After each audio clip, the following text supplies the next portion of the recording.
Hi, it's Kimberly, and we are going to pick up where we left off. So we have chapter 1 now of Cindy Watts' alleged book called All My Broken Pieces, A Story of Motherhood and Love and Loss. And it's co-written by Kathleen McKenna Hewston, I believe. All right, chapter 1. Everybody talks about their dreams for their children, but I think I can safely say that there is only one that we parents have. We just want them to be happy. Of course, there is no bigger dream, and in many cases, nothing harder to achieve. And the difficult thing is that we really can't do one thing about helping them to be happy. That's mostly down to luck, I think. Our boys' luck ran out pretty early on. I don't think I worried about him as much when he was little. He was such a good kid, and in high school he played baseball and got straight A's, so I didn't have any reason to worry, but I did anyway because he was so incredibly shy and quiet, and I didn't want him to be lonely or missing out on all the silly adventures that we parents complain about but expect anyway, and then later shake our heads over and laugh.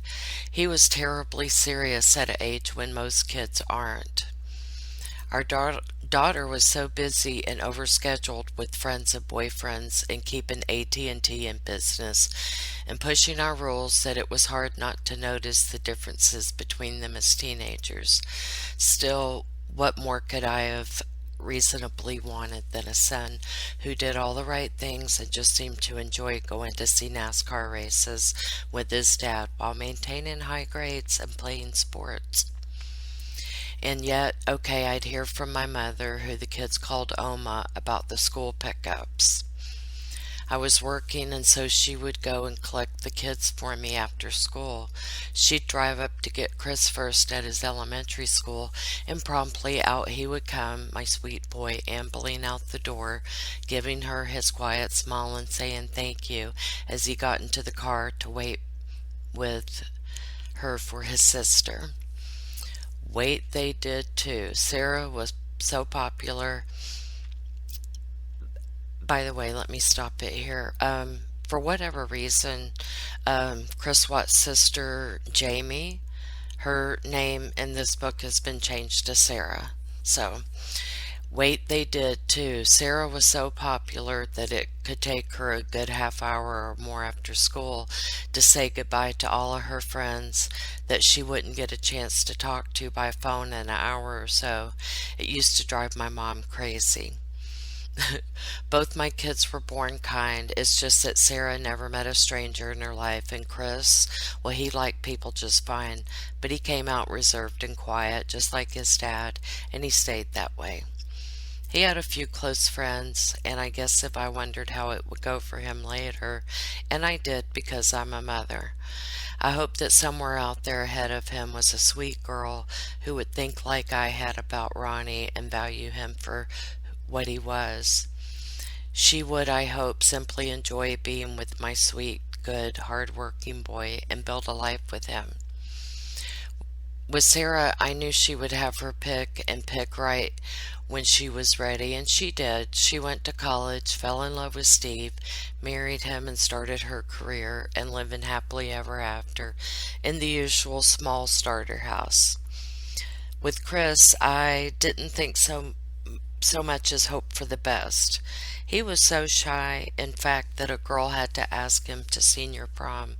So I think if I can remember correctly, I guess I knew he'd have to meet a pretty outgoing girl to bring him out of his shell. I knew that when he did, he'd be completely devoted to her and try his very best to make her happy. And since he is so much like his dad, I figured her chances for that were better than average. After high school, Chris, who like his dad could fix anything mechanical that had been invented, and set his sights on the NASCAR Academy. And so off he went at 18, and after he completed his schooling there, he was hired by a Ford dealership in Monroeville. He's always been a hard worker, and he liked the work too. And he and we had raised both our kids to be careful about money. S- Sorry, one more break here. Every once in a while, there's like some bad grammar and stuff, and it'll kind of trip me up. And sometimes I just trip up because I'm me. Okay, let me start over. After he was hired by a Ford dealership in Monroeville, he's always been a hard worker and he liked the work too. And we had raised both our kids to be careful about money. For a while there, it seemed like he had learned it too, because he started right off by saving up about every cent that didn't go to rent and food. And before too long, he had bought a brand new car, a Ford Mustang, and he only owed $8,000 on it while managing to put another 11,000 into savings, which is pretty good for a young man of 24. Ronnie and I are careful people, so nothing about Chris's finances surprised us then.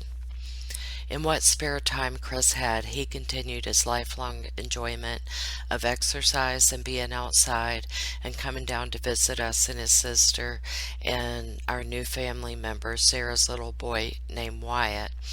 And of course, he took every opportunity to go see NASCAR with his dad. I was glad of that too. I love Ronnie, but those races are too loud for me, and I don't think I was missed. Those two loved hanging out together. Our family stayed close and we saw a lot of Chris despite the 3 hour drive from Monroeville to Spring Lake. He and Wyatt had become best friends too, and Uncle Chris maid was always a favorite visitor for him, and Sarah and Steve were expecting their second baby, which we were all overjoyed about. There were no commas there. That was hard to read. Um, I think we were all happy in that simple way of being so without noticing it. I guess by that I mean things were on track. Our kids were doing well, and their entries into adulthood had almost been a paint by numbers deal. School, jobs, marriage, and a baby for our oldest, and Chris was so young that we weren't at all concerned that he hadn't met anyone special yet. Then we got a call from Chris that he had in fact met a girl and she was special and he wanted us to meet her too. Sarah, who is by far the most outgoing member of our family, decided to host a barbecue. Nothing big, just a casual little thing with a few friends and family. We weren't nervous exactly, but we were a little surprised because Chris had sheepishly announced to us that his new girlfriend was 40. And since he was only 24, well, I can say that I thought I was definitely curious. So I can't say what I thought, but I was definitely curious, though. When Chris arrived, it was with a young, pretty, dark-haired woman. Her name was Shannon King, and she didn't look anywhere near 40. Ronnie didn't seem to be bothered by it, but Sarah and I did a little whispering in the kitchen, wondering why Chris had told us that she was so much older than she obviously was. Finally, we asked him. He grinned and brought Shanann over, and they laughed and said it had been her idea, and wasn't it hilarious? We laughed too, but to this day I never have figured out why she wanted us to think she was so much older. Still, Chris seemed to like her a lot, and she was very friendly and outgoing, and who gets every joke anyway? So we weren't worried. I suppose we were happy he had found someone he liked enough to want to introduce us to, and she seemed to have a lot going for her, an extraordinary amount of things actually. She as it turned out, only a year older than Chris, and she was pretty and very outgoing, which probably was an excellent thing since he was so shy. She could bring him out of his shell, is I guess what I thought. Remember, please, I'm trying hard here to look back as honestly as I can. All of us have to keep doing that to remember how it was, not how it became if we were going to attempt this story. She was pretty and funny, and in the beginning it seemed like she wanted all of us to be friends and to get to know each other and, well, those normal things. Also, we're a family that believes in hard work and trying to do the best you can. And when we met her, she was driving a Cadillac Escalade from the company she said she worked for, Dirty South. And then there was her house. Now, a lot of money and big houses don't mean anything to me personally. I don't want to live anywhere but in our little 1100 square foot house until the day I die. But I know those things are important to a lot of people, and that's fine. Hard work, whether it's your own personal satisfaction, as well as putting a roof over your head, no matter how small or large, seems to me to make people feel good about themselves. And the roof Shannon had put over her head with her hard work was a big one. In fact, it looked like a mansion. It was, as Sarah commented to me, the biggest and grandest house she had ever seen, then or now. It had 3 formal living rooms, for heaven's sakes, and each one of them very well, every room had the most beautiful furniture I had ever seen, and all of them. It sat right beside a lake, and there was a boathouse, too. For the people who lived in that subdivision, I'm guessing a boat wasn't out of the question. Her bedroom was massive and beautiful. She had these little clocks and things that she had ordered from Switzerland.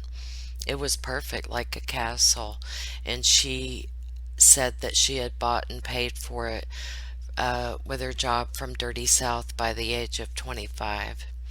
She told me, in fact, that when she had approached the builders and told them what she wanted, they didn't take her a bit seriously until she opened up a suitcase she had brought and pulled out $20,000 in cash. You had to be impressed with that no matter what. I saw years later that her brother Frankie said that she was always a hard worker and she was making $500,000 a year. And to maintain that house, I think you would have to be pulling that in. Like I said, she was also driving a company car from Dirty South, though she had told Sarah that she was either taking a break from there or had quit. Sarah isn't positive which, and she said that she was working as a nanny at the time. She also mentioned that she had worked at Gap previously, so I don't have any idea how she was managing it all. She didn't come from any more wealth than Chris had, just nice, ordinary people. And if she won the lottery, which I could believe she didn't mention it, she would have. Because right from the start, sorry about that, let me read that last one over. She didn't come from any more wealth than Chris had, just nice, ordinary people. And if she had won the lottery, which I could have believed she didn't mention it, she would have. Okay, doesn't make sense, but because right from the start, Shannon pretty much said everything she thought and told us a lot about her life. We heard right away about her lupus and fibromyalgia and her migraines. The endometriosis and celiac disease was brought up later. She told us she was divorced from a man who she had put through school, and that he had been physically unattractive, and despite that, he had also cheated on her. She also told us that she had recently been in a single car accident and had hurt her neck. She might have said that she had gone through the windshield too, I can't be sure.